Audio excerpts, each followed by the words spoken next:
These are shade balls. They're being dumped into this water reservoir in Los Angeles.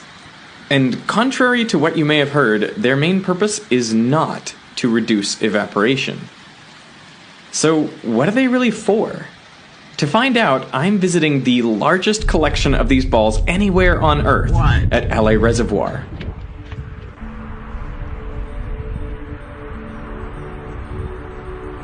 $96 million shade balls. That's correct.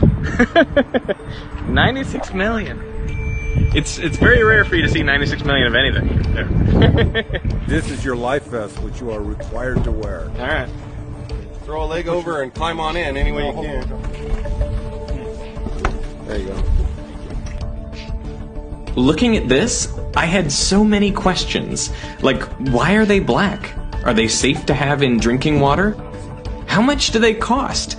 Do they actually reduce evaporation? And what is their real purpose? Is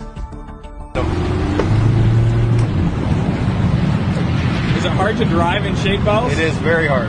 Why is that?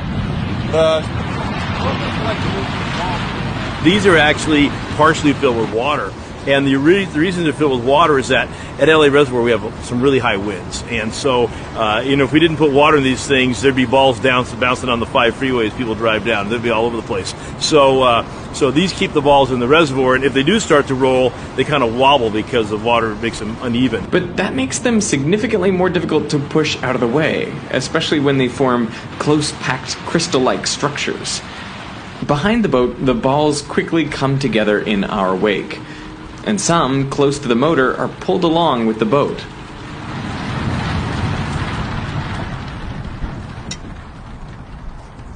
Wow.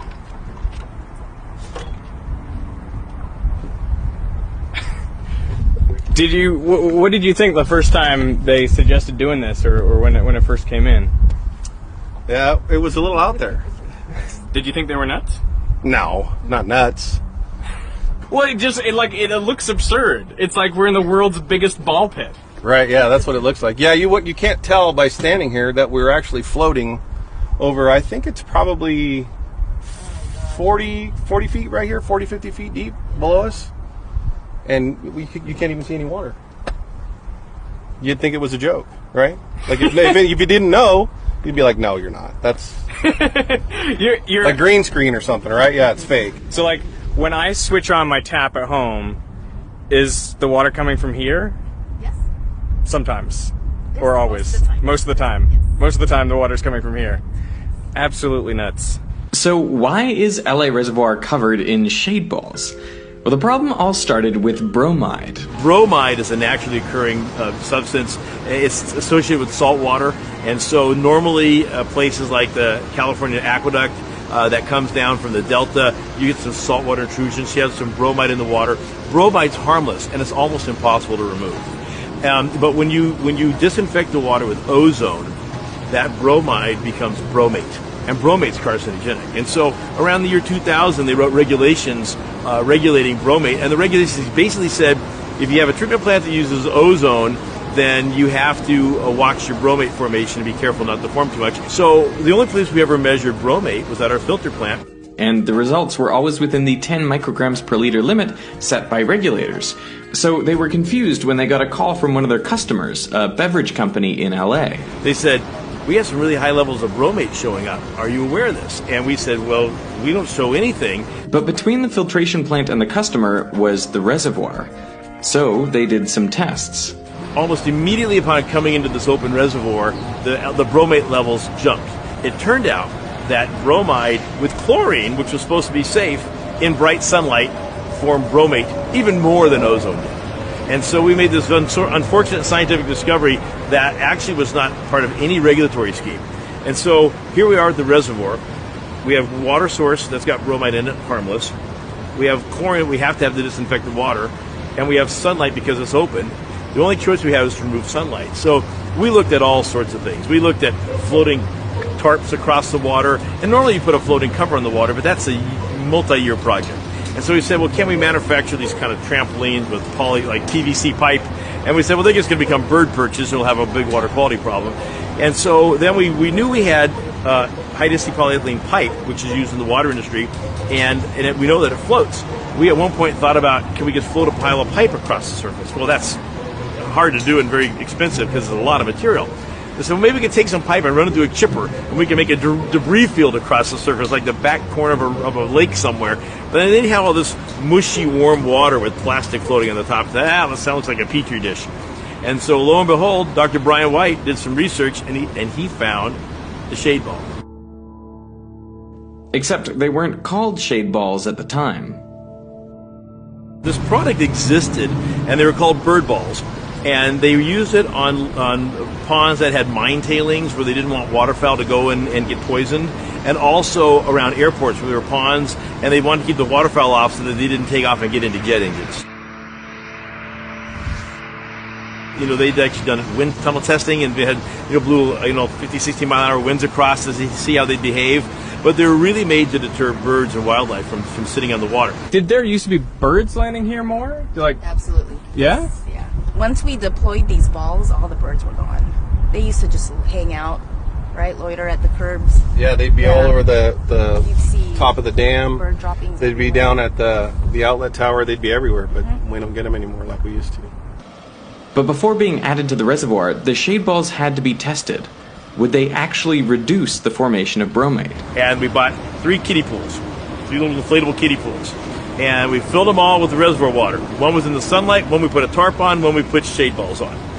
And amazingly, the shade balls knocked out the problem immediately. So the reason shade balls are black is to block all light from reaching the water and triggering the bromate reaction. The black pigment is also safe for contact with drinking water, and it's stable even exposed to the elements for years. They're black for a reason. So, they're made out of high-density polyethylene. It's the same material that like a gallon milk jug is made out of. It's a food-grade plastic, and they would be clear like a milk carton, except that they wouldn't last in the sun. And so they have a material called carbon black in them, and that's what makes the plastic last for at least 10 years out in the sun. We did test to see if there's any other colors we could use. So we actually had the company make 3 different shades of blue, but the dyes were so unstable, they said, we can't guarantee it's going to last more than a year. And so it's that carbon black, that's the magic powder in this, that really makes this product last in the sunlight.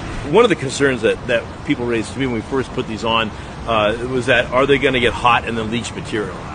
And they don't. They're totally inert. I mean, theoretically, you could cut off a piece of this ball and you could chew it, no harm comes to you. This is totally food grade, nothing wrong with it whatsoever.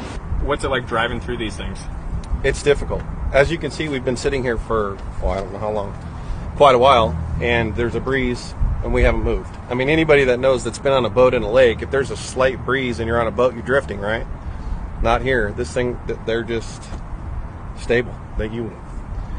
It's interesting. When you're trying to pilot the boat through these things, it's difficult. It's like driving through peanut butter or something. Something, I guess, yeah.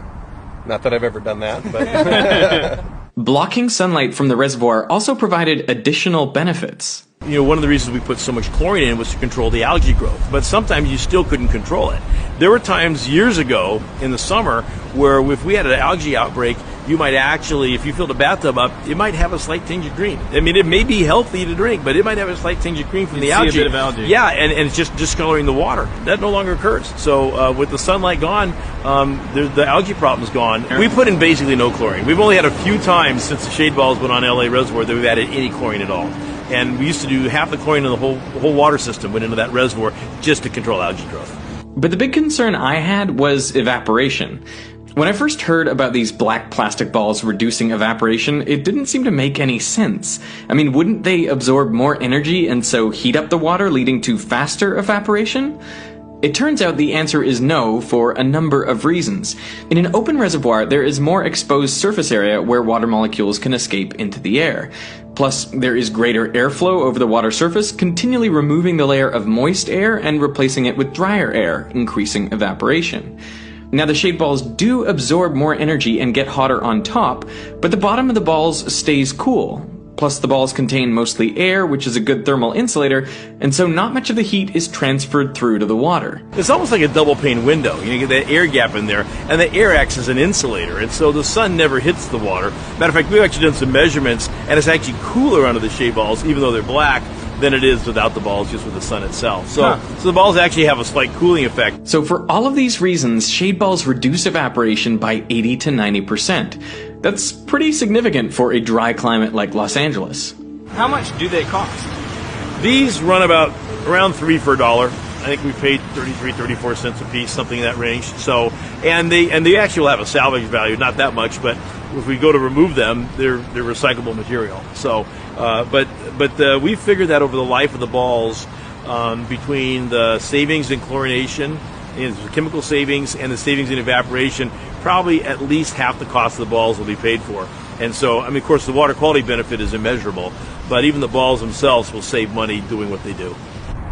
Do you ever bring people out here for tours? Or? You're the first one. Why am I the first one to get to go on a tour here? To get this level of detail tour, yes. This is so cool. I've heard something about hexagonal balls. Have you heard anything about hexagonal balls? Oh my gosh. So we had the shade balls, and of course, everyone in the world came up with another product. I have ones, I call it the ravioli, the small hex. We had large hexes, we had all sorts of pieces. And people say, well, they lock together. But the problem is they need to not stack up, and they need to not sit on the bank of the reservoir. The reservoir is going to go up and down. And so it was really the shape of the ball that makes them not perch on the side, because we need to make sure that these, when the water goes up and down, that they spread up, or they spread out completely to cover the water as best possible. I mean, I just can't get over what I'm seeing. It's just so nuts. I'm waiting for you to say it looks like a pool of boba. I feel like that's the line that'll go in, but you got it. Like, that's awesome. Do you like boba? I love boba. I might get some after this.